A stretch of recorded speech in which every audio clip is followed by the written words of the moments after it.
Halo semua, salam sejahtera untuk kita semua. Perkenalkan nama saya Trisupri Jadiliu dengan NIM C1B01 9080 dari kelas Manajemen Art 001. Pada kesempatan kali ini saya akan mempresentasikan tugas perpajakan mengenai pajak penghasilan atau PPH, subjek pajak dan objek pajak. Langsung saja kita ke materi yang pertama yaitu pengertian pajak penghasilan atau PPH dan penghasilan. Pajak penghasilan merupakan pajak yang dikenakan terhadap orang pribadi maupun badan berdasarkan jumlah penghasilan yang diterima selama 1 tahun.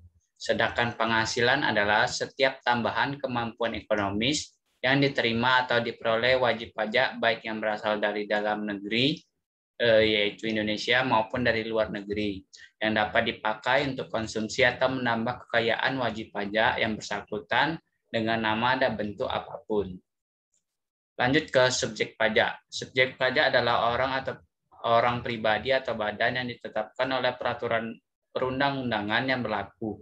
Namun perlu diketahui bahwa hak dan kewajiban subjek pajak berbeda-beda. Bahkan tidak semua subjek pajak memiliki kewajiban perpajakan seperti membayar dan melaporkan pajak. Adapun yang menjadi subjek pajak terdiri dari 3. Yang pertama orang pribadi, yang kedua ada badan, dan terakhir ada bentuk usaha tetap atau BUT.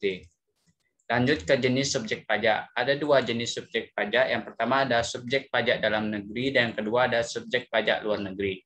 Subjek pajak dalam negeri terdiri dari subjek pajak orang pribadi yang berada di Indonesia lebih dari 183 hari dan dalam jangka waktu 12 bulan, atau orang yang dalam 1 tahun berada di Indonesia dan mempunyai niat untuk bertempat tinggal di Indonesia. Sedangkan untuk badan didirikan atau bertempat kedudukan di Indonesia. Subjek pajak luar negeri diberikan kepada orang pribadi yang tidak bertempat tinggal di Indonesia atau berada di Indonesia tidak lebih dari 183 hari dalam jangka waktu 12 bulan yang menjalankan usaha melalui BUT di Indonesia. Orang pribadi sebagaimana poin pertama juga menerima penghasilan dari Indonesia, bukan dari menjalankan usaha atau melakukan kegiatan melalui BUT di Indonesia. Badan yang tidak didirikan dan tidak bertempat kedudukan di Indonesia menjalankan usaha atau melakukan kegiatan melalui BUT di Indonesia. Sebagaimana poin yang tadi, yang menerima penghasilan bukan dari BUT di Indonesia.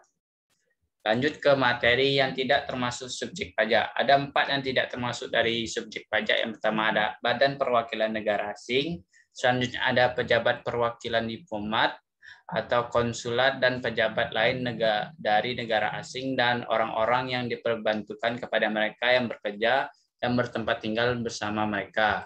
Selanjutnya ada organisasi internasional sebagaimana dimaksud dalam Kep Menku nomor 314 KMK.04/1998 tanggal 15 Juni 1998. Yang terakhir ada pejabat perwakilan organisasi internasional sebagaimana dicantumkan dalam Kep Menku nomor 314 KMK 04 tanggal 15 Juni 1998. Adapun kewajiban wajib pajak subjektif di mana mulai dan berakhirnya terdiri dari 4, digolongkan menjadi 5 tipe. Yang pertama, subjek pajak dalam negeri orang pribadi dimulai saat dilahirkan dan saat berada di Indonesia atau berniat bertinggal di Indonesia. Berakhirnya ketika saat meninggal dan saat meninggal di Indonesia untuk selama-lamanya. Yang kedua ada subjek pajak dalam negeri untuk badan dimulai ketika didirikan dan bertempat berkedudukan di Indonesia dan berakhir jika dibubarkan dan atau saat tidak lagi bertempat kedudukan di negara Indonesia.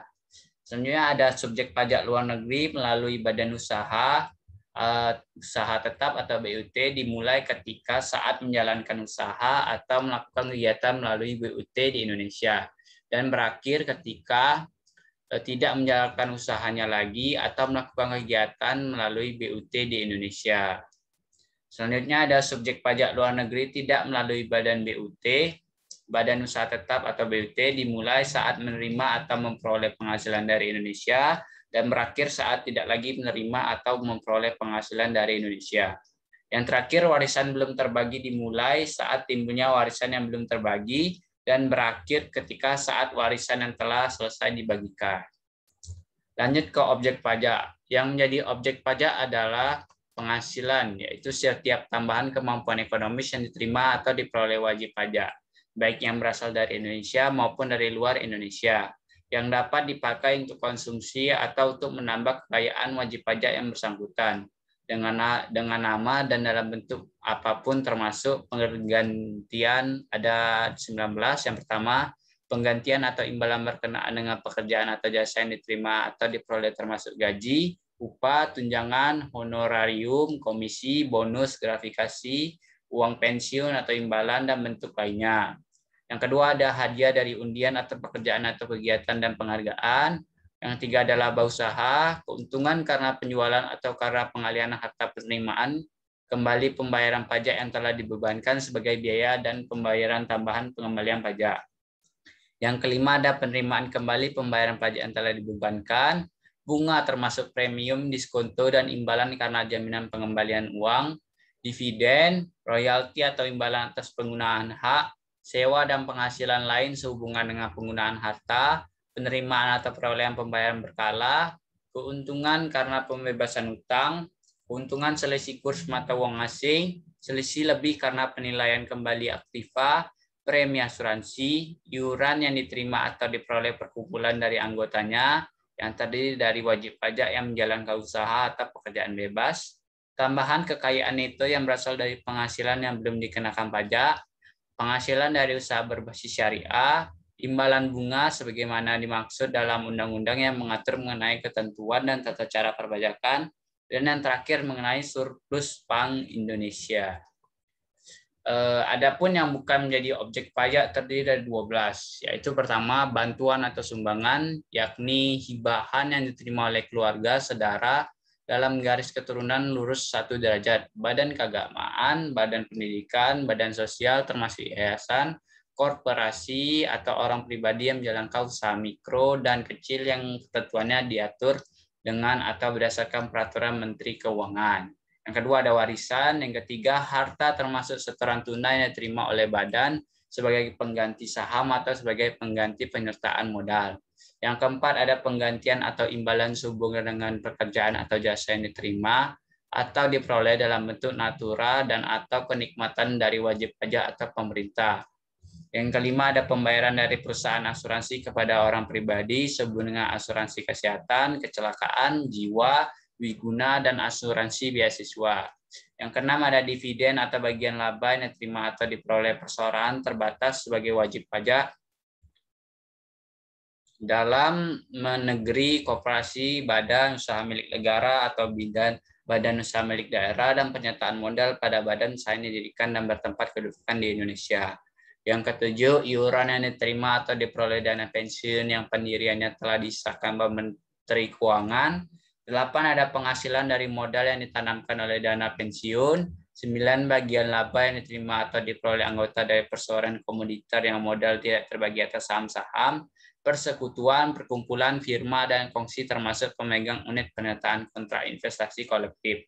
Yang ke-10 penghasilan diterima atau diperoleh perusahaan modal ventura berupa bagian laba dari badan pasangan usaha yang didirikan dan menjalankan usaha atau kegiatan di Indonesia. Yang 11 beasiswa yang memenuhi persyaratan tertentu yang ketentuannya diatur lebih lanjut dengan atau berdasarkan peraturan Menteri Keuangan. Dan yang terakhir bantuan atau santunan yang dibayarkan oleh Badan Penyelenggara Jaminan Sosial kepada wajib pajak tertentu. Sekian materi dari saya mengenai PPh, objek pajak, dan subjek pajak. Kurang lebihnya saya mohon maaf. Terima kasih.